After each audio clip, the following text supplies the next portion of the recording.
السلام علیکم ورحمۃ اللہ وبرکاتہ۔ الحمدللہ وکفا وسلام علی عباد الذین اصطفیٰ، اما بعد فاعوذ باللہ من الشیطان الرجیم، بسم اللہ الرحمن الرحیم۔ قال اللہ تعالی فی القرآن الکریم، امن خلق السماوات والارض وانزل لکم من السماء ماء فانبتنا به حدائق ذات بہجہ ما كان لكم أن تنبتوا شجرها أإله مع الله بل هم قوم يعدلون۔ انسان دو چیزوں میں کبھی سیر نہیں ہوتا، علم اور دنیا۔ ایک وہ جو علم کی جستجو میں بڑھتا جاتا ہے، اور دوسرا وہ جو دنیا کے لالچ میں مبتلا رہتا ہے۔ اب ہمیں سوچنا ہے کہ ہم ان میں سے کون ہیں۔ کیا ہم وہ ہیں جو قرآن کو سمجھ کر اپنی زندگی سنوارنا چاہتا ہے، یا وہ جو دنیا کے پیچھے بھاگتے پھر رہے ہیں؟ 20 پارہ کی آیات پر غور کرتے ہیں اور دیکھتے ہیں کہ اللہ تعالیٰ ہمیں سکھانا کیا چاہتے ہیں۔ پارہ 20 میں سورہ نمل کے آخری 3 رکوع ہیں، سورۃ القصص کے 9 رکوع اور سورۃ العنکبوت کے ابتدائی 4 رکوع شامل ہیں۔ جو میں نے آیات ابھی تلاوت کی، آیت 60 سے 66 تک اللہ تعالیٰ پوچھ رہے ہیں الہ مع اللہ، کہ ساری نعمتیں اور ان پر سوچنے اور غور و فکر کرنے کے بعد اللہ تعالیٰ کہہ رہے ہیں کہ بتاؤ یہ کس نے دی ہیں؟ بھلا وہ کون ہے جس نے آسمانوں اور زمین کو پیدا کیا اور تمہارے لیے آسمان سے پانی برسایا، پھر اس کے ذریعے سے وہ خوشنما باغ اگائے جن کے درختوں کا اگنا تمہارے بس میں نہ تھا۔ کیا اللہ کے ساتھ کوئی دوسرا خدا بھی ان کاموں میں شریک ہے؟ نہیں، بلکہ لوگ راہ راست سے ہٹ کر چلے جا رہے ہیں۔ سورہ نمل کے اس رکوع میں اللہ تعالیٰ نے بڑے چیلنجنگ انداز مشرکین سے سوالات کیے ہیں کہ کیا ان کے معبود جو ہیں وہ ان عظیم کاموں کو سر انجام دے سکتے ہیں، یعنی آسمان اور زمین کی تخلیق۔ اللہ تعالیٰ نے ان عظیم مخلوقات کو پیدا فرمایا جنہیں دیکھ کر انسان حیران رہ جاتا ہے۔ بارش اور باغات کی پیدائش، زمین کی زرخیزی، حسین باغات کا وجود اللہ ہی کی قدرتوں کا مظہر ہے۔ زمین کا سکون بخش ہونا، اگر زمین لرزتی رہتی یا اس میں سکون نہ آتا تو انسان کیسے رہ پاتے؟ نہریں، پہاڑ اور ان کا توازن، اللہ تعالیٰ نے زمین پر نہریں جاری کی اور پہاڑوں کو اس کا توازن برقرار رکھنے کے لیے بنا دیا۔ کھاری اور میٹھے پانی کی آمیزش کو روکا ہوا ہے اللہ تعالیٰ نے، جو سمندر اور دریا کے پانی کے درمیان حد فاصل رکھنا اللہ کی نشانیوں میں سے ایک ہے۔ اور پھر کون ہے جو دکھی انسان کی فریاد کو سنتا ہے؟ جب کوئی مصیبت زیادہ بے بس ہو کر اس کو پکارتا ہے تو اللہ تعالیٰ کہہ رہے ہیں کون ہے جو اس کی دعا قبول کرتا ہے؟ زمین پر موجود پہاڑ، جنگلات، ندیاں اور آسمان پر چمکتے ستارے جو انسان کو رستہ دکھاتے ہیں، یہ سب کس نے بنائے ہیں؟ اللہ تعالیٰ کے علاوہ کوئی اور ہستی نہیں ہے جس نے ہمیں یہ تمام نعمتیں دی ہوئی ہیں۔ بارش سے پہلے آنے والی ہوائیں اللہ ہی کی طرف سے آتی ہیں، جو بارش کی بشارت کے طور پر ٹھنڈی ہوائیں بھیجتا ہے۔ کائنات کی ہر چیز کا خالق ہے، اس کے سوا کوئی عبادت کے لائق نہیں ہے۔ لیکن افسوس، مشرکین کیا کرتے تھے؟ ان تمام نشانیوں کو دیکھنے کے باوجود غیر اللہ کی عبادت میں لگے ہوئے تھے۔ لیکن اللہ تعالیٰ بار بار یاد دلا رہے ہیں کہ اگر یہ سب کچھ وہی تمہارے معبودان باطل کر رہے ہیں تو پھر جو ہے وہ ان کو ان کے حال پر چھوڑ دیا جائے گا۔ آیات نمبر 67 سے 82 میں جو ہے وہ اللہ تعالیٰ کے کلام کی عظمت بیان کی گئی ہے۔ کیا کہا جاتا تھا؟ یہ منکرین جو تھے وہ کیا کہتے تھے؟ کیا جب ہم اور ہمارے باپ دادا مٹی ہو چکے ہوں گے تو پھر واقعی قبروں سے ہمیں نکالا جائے گا؟ کفار نے قیامت کے بارے میں سوال کیا کہ اگر وہ واقعی ہے تو وہ کب آنے والی ہے، کب آئے گی؟ اللہ تعالیٰ نے واضح کیا کہ قیامت قریب ہے اور اچانک آ جائے گی۔ اگر اصل سوال یہ ہونا چاہیے کہ جو لوگ انکار کر رہے ہیں مسلسل ان کا انجام کیا ہوگا؟ ایک تو یہ کہ اللہ کی رحمت سے ناشکری ہوگی۔ اللہ تعالیٰ بے حد رحم کرنے والا اور مہربان ہے، مگر اکثر لوگ اللہ کی نعمتوں کی ناشکری کرتے ہیں۔ قرآن پاک نے جو ایک ہدایت کا ذریعہ ہے ہمارے لیے، تو اللہ تعالیٰ فرما رہے ہیں کہ یہ کتاب مومنوں کے لیے دنیا اور آخرت میں رحمت اور ہدایت کا ذریعہ ہے۔ اور قرآن نے وہ تمام حقائق واضح کر دیے ہیں جن میں بنی اسرائیل اختلاف کرتے تھے۔ قیامت کی ایک بہت بڑی نشانی یہ ہے کہ قیامت کے قریب ایک عجیب مخلوق ظاہر ہوگی جو انسانوں کی طرح گفتگو کرے گی، اور رسول اللہ صلی اللہ علیہ وآلہ وسلم نے یہ بات بتائی۔ اس سورہ میں منکرین پر حجت تمام کی جا رہی ہے کہ ان جانور جو ہوں گے یہ جانور، ان کی گفتگو قیامت کے منکرین کے خلاف ایک واضح دلیل ہوگی۔ یہ آیات ہمیں یاد دلاتی ہیں کہ قرآن کی ہدایت پر عمل کیے بغیر قیامت کے سوالات کا کوئی فائدہ نہیں ہے، یعنی اس کے بارے میں جو سوالات کیے جا رہے ہیں۔ جب تک ہم قرآن پر عمل کرتے رہیں گے ہمارے لیے ہر چیز آسان ہو جائے گی، اللہ تعالیٰ ہماری مدد کریں گے۔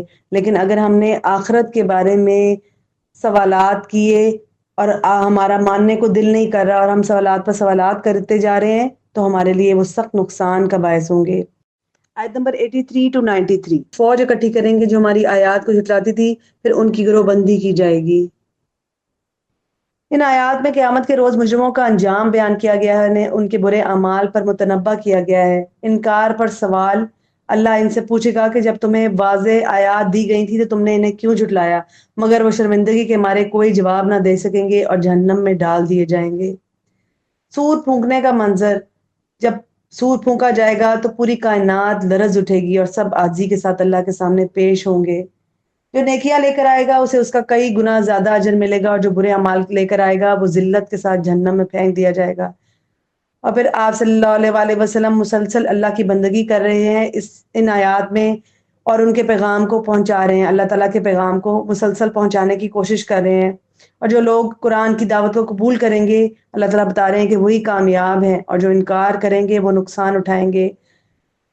اور پھر اللہ تعالیٰ مستقبل میں ایسی نشانیاں دکھائے گا جو لوگوں کے لیے یہ ثابت کر دیں گی کہ قرآن برحق ہے۔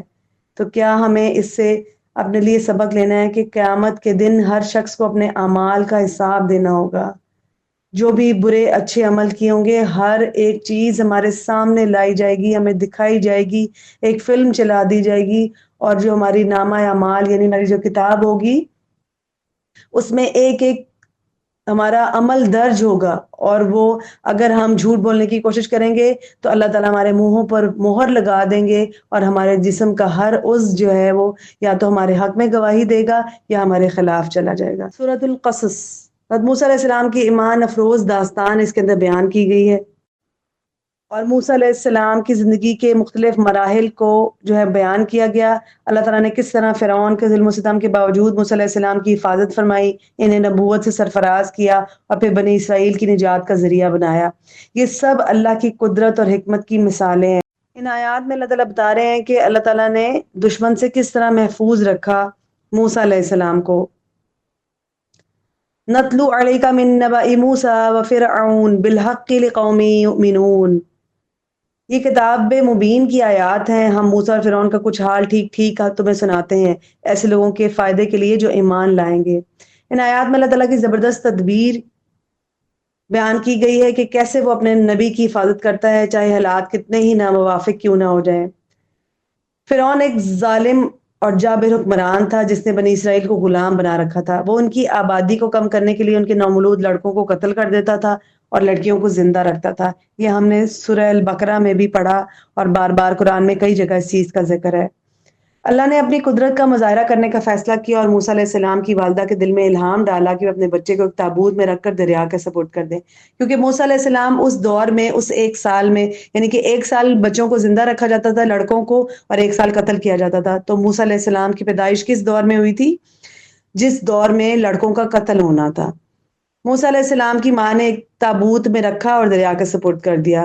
تابوت بہتا ہوا فرعون کے محل تک پہنچا تو فرعون چاہتا تھا کہ موسیٰ علیہ السلام کو قتل کر دے، مگر اس کی بیوی آسیہ علیہ السلام نے شفقت کا مظاہرہ کرتے ہوئے کہا کہ ہم اسے اپنے پاس رکھ لیتے ہیں اور اپنا بیٹا بنا لیتے ہیں تو ہماری خواہش بھی پوری ہو جائے گی۔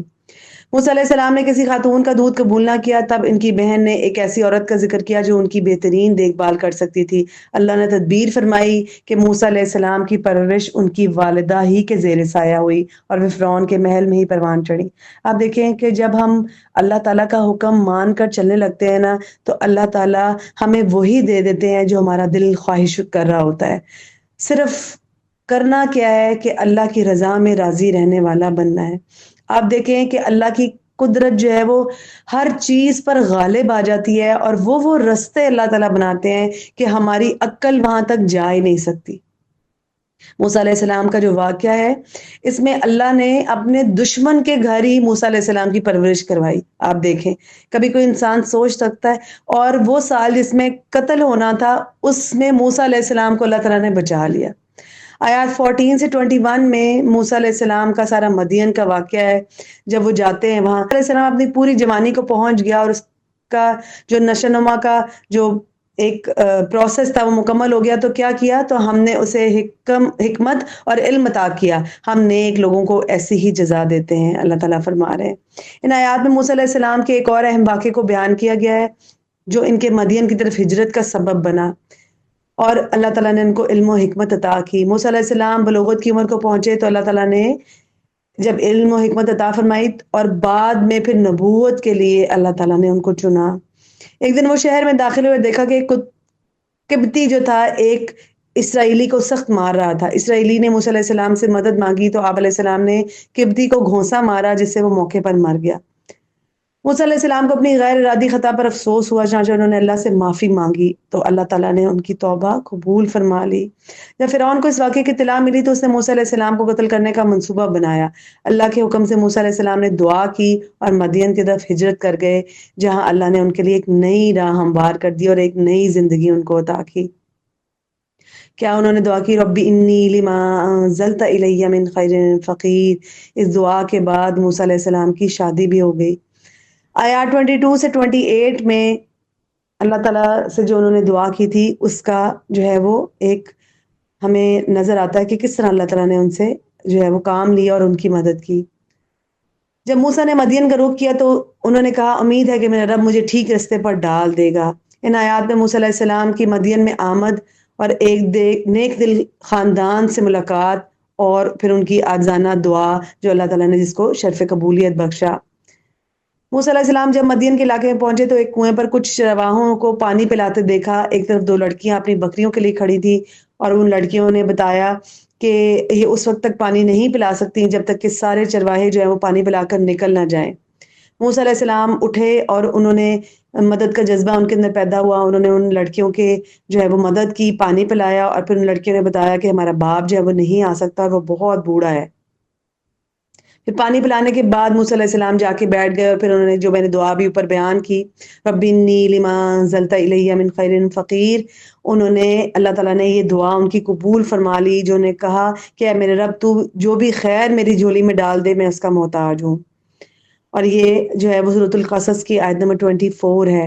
اللہ تعالیٰ نے ان کی دعا قبول فرما دی اور ایک بہترین ذریعہ ان کو جو ہے وہ عطا کیا. جس لڑکی کی بکریوں کو موسیٰ علیہ السلام نے پانی پلایا تھا وہ انتہائی حیادار انداز میں چلتی ہوئی آئیں اور موسیٰ علیہ السلام کو اپنے والد کے پاس لے گئیں. جو شیخ مدین تھے اس وقت ان کی داستان سن کر انہیں تسلی ہوئی اور موسیٰ علیہ السلام نے سارا کچھ اپنا ان کے سامنے بیان کر دیا.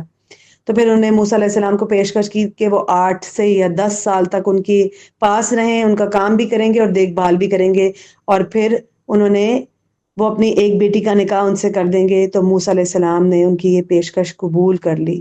تو ان حالات سے ہمیں ان واقعات سے، ان آیات سے ہمیں کیا پتہ لگتا ہے کہ اگر ہم پر بھی کوئی مشکل وقت آئے گا تو ہمیں کس سے دعا کرنی ہے، کس سے مدد مانگنی ہے؟ صرف اللہ تعالیٰ سے، جس کا اقرار ہم روز ہر نماز میں کرتے ہیں، ایاک نعبد و ایاک نستعین، کہ اللہ ہم تجھی سے مدد مانگتے ہیں اور تجھی سے جو ہے وہ تیری عبادت ہم کرتے ہیں.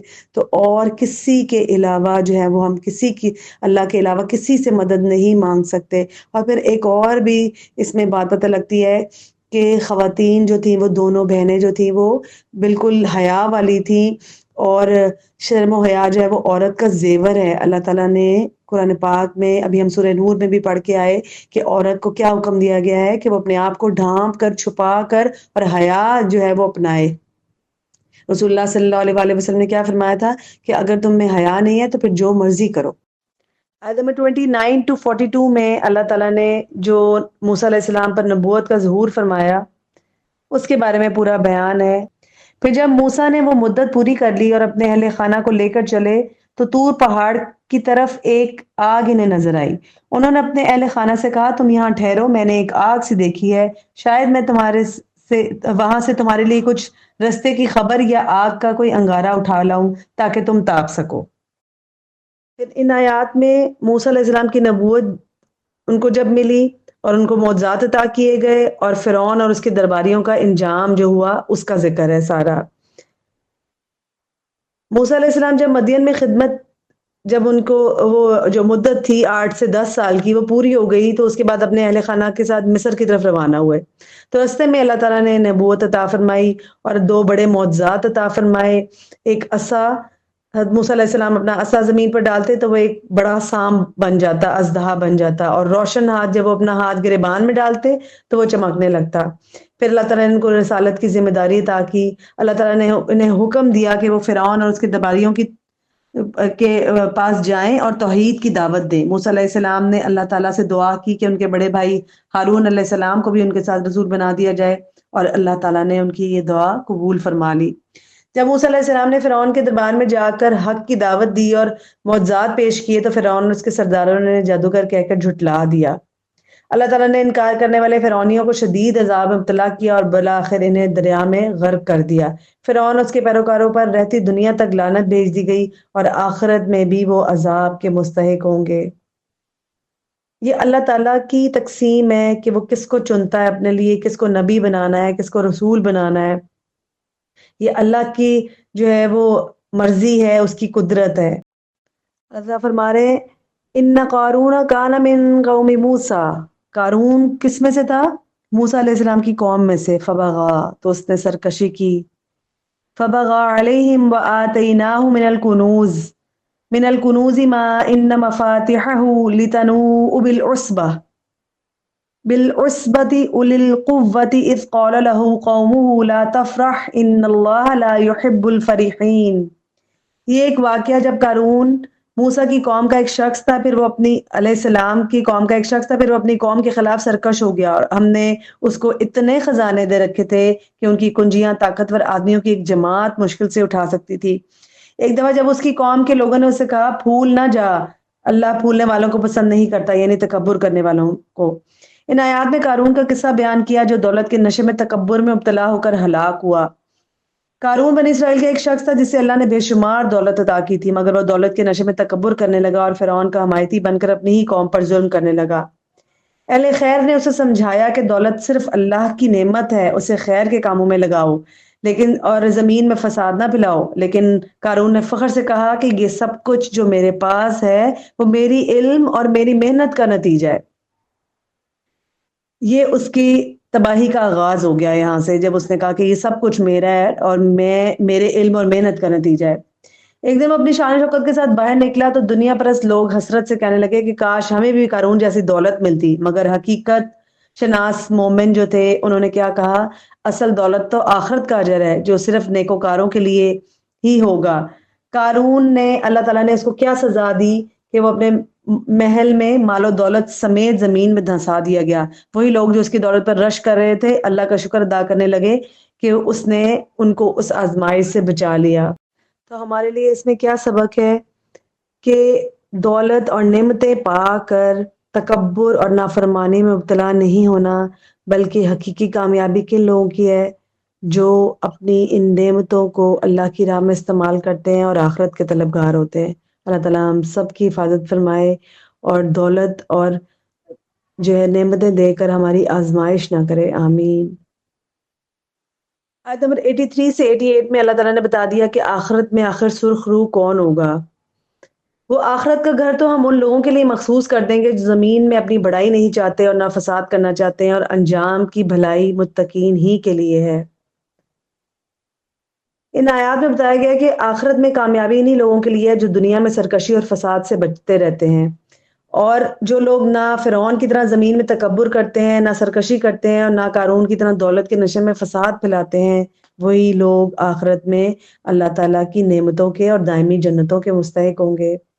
روز قیامت جو شخص نیکی لے کر آئے گا اسے ایک نیکی کے بدلے کئی گنا اجر دیا جائے گا، ہماری سوچ سے بڑھ کر اجر ہوگا، اور جو شخص برائی لے کر آئے گا اسے اس کے بڑے عمل کا ٹھیک ٹھیک بدلہ دیا جائے گا۔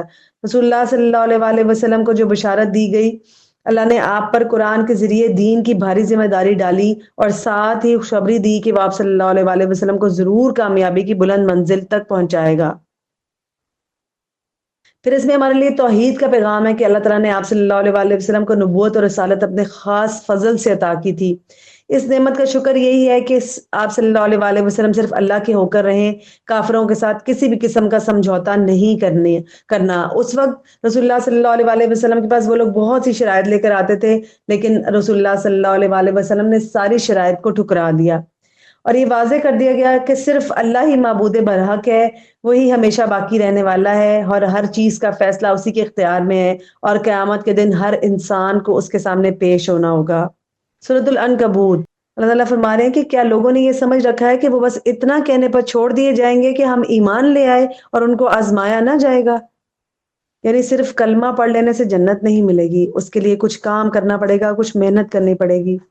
پہلے رکوع میں اللہ تعالیٰ نے خبردار کیا کہ محض زبانی اقرار جو ہے وہ ایمان انسان کو جنت میں داخل نہیں کر سکتا، بلکہ ایمان کی حقیقت آزمائش کے وقت ثابت ہوتی ہے۔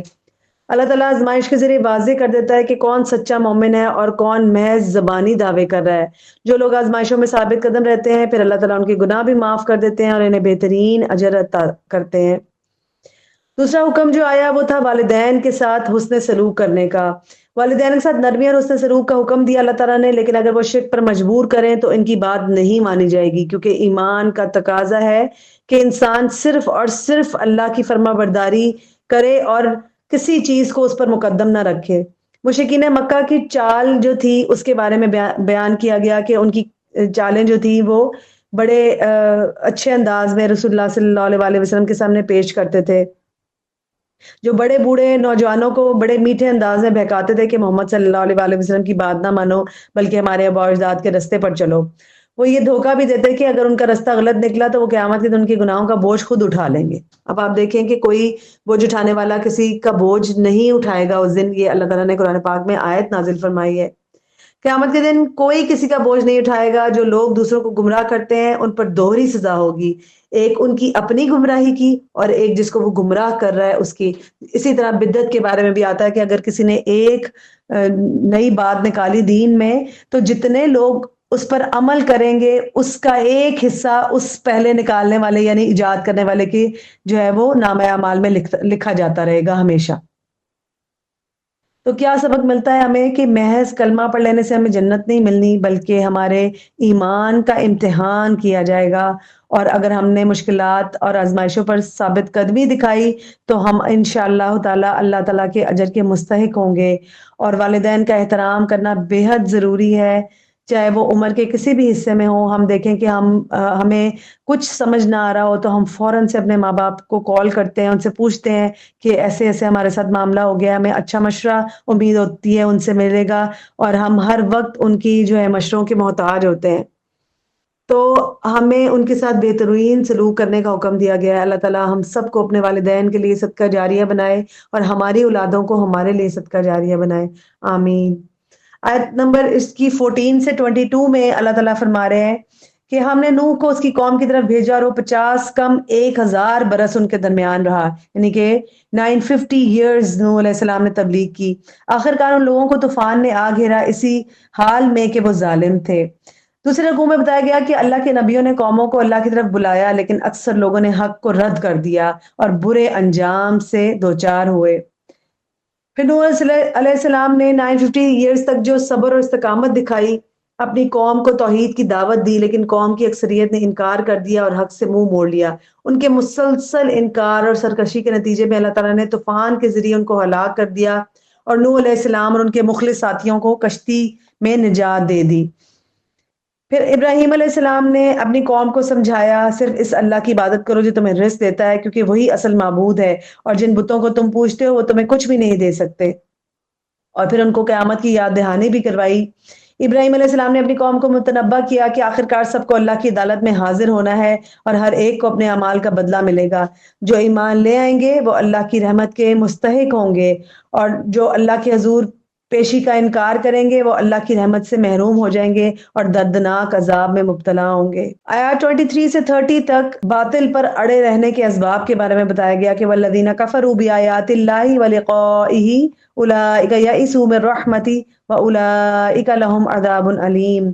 جن لوگوں نے اللہ کی آیات اور اس سے ملاقات کا انکار کیا وہ میری رحمت سے مایوس ہو چکے ہیں۔ یئسوا من رحمتی، اللہ کہہ رہے ہیں میری رحمت سے مایوس ہیں، ان کے لیے کیا ہوگا؟ اولئک لہم عذاب علیم ہے، دردناک عذاب ہے۔ تیسرے رکوع میں بیان کیا گیا کہ کس طرح قوموں کے لیے انبیاء کی دعوت کو انہوں نے قوموں نے جھٹلایا اور باطل نظریات پر جمے رہے، جس کی بنیادی وجہ دنیاوی مفادات اور رشتہ داریوں کے بندھن تھے۔ ابراہیم علیہ السلام کی بھی آزمائش کی گئی، اللہ تعالیٰ نے ان کو خلیل اللہ کا لقب دیا۔ حضرت ابراہیم علیہ السلام نے اپنی قوم کو توحید کی دعوت دی اور بتایا کہ تمہارے تراشے ہوئے بت تمہیں کوئی فائدہ نہیں پہنچا سکتے، لیکن ان کی قوم نے ان کی بات کو رد کر دیا تو انہوں نے ان کو جلتی آگ میں ڈالنے کی کوشش کی۔ لیکن جب اللہ تعالیٰ آپ کے ساتھ ہوتے ہیں تو آپ کا کوئی کچھ نہیں بگاڑ سکتا۔ اللہ تعالیٰ نے اس آگ کو گلزار بنا دیا۔ ابراہیم علیہ السلام نے اپنی قوم کو آگاہ کیا کہ تمہارا باطل پر اڑے رہنا صرف ان بے جان معبودوں کی محبت نہیں بلکہ تمہاری رشتہ داریاں، باہمی مفادات اور دنیاوی تعلقات تمہارے پاؤں کی بیڑیاں بن چکے ہیں۔ یہی وہ چیزیں ہیں جو تمہیں سچائی قبول کرنے سے روک رہی ہیں، اور قیامت کے دن یہی لوگ ایک دوسرے پر لعنت بھیجیں گے، ایک دوسرے کو اپنی گمراہی کا ذمہ دار ٹھہرائیں گے، لیکن اس وقت ندامت اور الزام تراشی کا کوئی فائدہ ان کو نہیں ہوگا، کیونکہ ان سب کو اٹھا کر جہنم میں ڈال دیا جائے گا اور ان کی کوئی مدد نہیں کی جائے گی۔ ان کے اس رویے کے اوپر جو ان کی قوم نے ان کے ساتھ برتا تھا، ابراہیم علیہ السلام نے محسوس کیا کہ اس قوم میں کوئی خیر اب باقی نہیں رہی، تو وہ اللہ کے حکم سے ہجرت کر گئے۔ ان کے ساتھ جو تھے لوط علیہ السلام نے بھی تھے، انہوں نے بھی ہجرت کی، جو ایک ایسی قوم کی طرف بھیجے گئے جنہوں نے ہم جنس پرستی جیسے بدترین جرم کا آغاز کیا۔ اب یہ سارے انبیاء کے قصے بیان کیے گئے ہیں جو ہم پہلے بھی پڑھ چکے ہیں۔ لوط علیہ السلام کی قوم نے نافرمانی کی، اپنی قوم کو اس گناہ سے باز رہنے کی انہوں نے بہت تلقین کی، لیکن وہ اکڑ گئے اور الٹا عذاب کو چیلنج کرنے لگے کہ اگر جو ہے وہ عذاب ہم پہ لے آؤ۔ یہ ان کی سرکشی کی انتہا تھی جس کے سبب وہ اللہ کے شدید عذاب کے مستحق ہوئے۔ ان تمام انبیاء کی قوموں سے ہمیں کیا پتہ چلتا ہے کہ اللہ کے عذاب کو کبھی بھی للکارنا نہیں چاہیے، اور سرکشی نہیں دکھانی، تکبر نہیں دکھانا، ضد اور ہٹ درمی پر نہیں اڑے رہنا، بلکہ اللہ کا حکم آتے ہی ہمیں سمعنا و اطعنا جو ہے وہ اس پر عمل کرنا ہے، نہیں تو ہمارا انجام بھی نعوذ باللہ انہی قوموں کی طرح کا ہوگا جن کو دردناک عذاب دیا تھا اللہ تعالیٰ نے پھر نافرمانی کے اوپر۔ آیات 31 سے 44 میں اللہ تعالیٰ جو ہے وہ بتا رہے ہیں کہ اور جب ہمارے فرزندے ابراہیم کے پاس بشارت لے کر پہنچے تو انہوں نے ان سے کہا ہم اس بستی کے لوگوں کو ہلاک کرنے والے ہیں، اس کے لوگ سخت ظالم ہو چکے ہیں۔ اب یہ قوم لوط کے بارے میں سارا آیا کہ جو ابراہیم علیہ السلام کے پاس دو فرشتے خوشخبری لے کر آئے تھے، ان کے لیے بیٹے کی، اور لوط علیہ السلام کے پاس جو تھا وہ عذاب کی بدخبری لے کر آئے تھے۔ چوتھے رکوع میں 5 بڑی مجرم قوموں پر اللہ کا عذاب کا ذکر کیا گیا: قوم لوط، اصحاب مدین، قوم عاد، قوم سمود اور آل فرعون۔ اللہ تعالیٰ نے ان قوموں کو ان کے گناہوں کی پاداش میں مختلف طریقوں سے ہلاک کیا۔ تیز آندھی اور پتھروں کی بارش قوم لوط پر برسائی گئی۔ زلزلہ جو تھا وہ قوم سمود اور اصحاب مدین کو تباہ کرنے کے لیے آیا تھا۔ زمین میں قارون کو دھسایا گیا جو اپنے خزانوں سمیت دفن ہو گیا، اور طوفانی اور غرقابی جو تھا وہ نوح علیہ السلام اور آل فرعون پر اللہ تعالیٰ نے یہ عذاب بھیجا کہ ان کو جو ہے وہ ایک کو طوفان میں غرق کر دیا اور دوسرے کو پانی کے اندر ڈبو دیا۔ دونوں کو تقریباً جو ہے وہ پانی کا دونوں کو عذاب دیا گیا تھا۔ اور پھر اللہ تعالیٰ نے فرمایا کہ ان مجرم قوموں نے اللہ کی بجائے خود ساختہ معبودوں پر بھروسہ کیا، لیکن وہ انہیں کسی بھی طرح کے عذاب سے نہ بچا سکے۔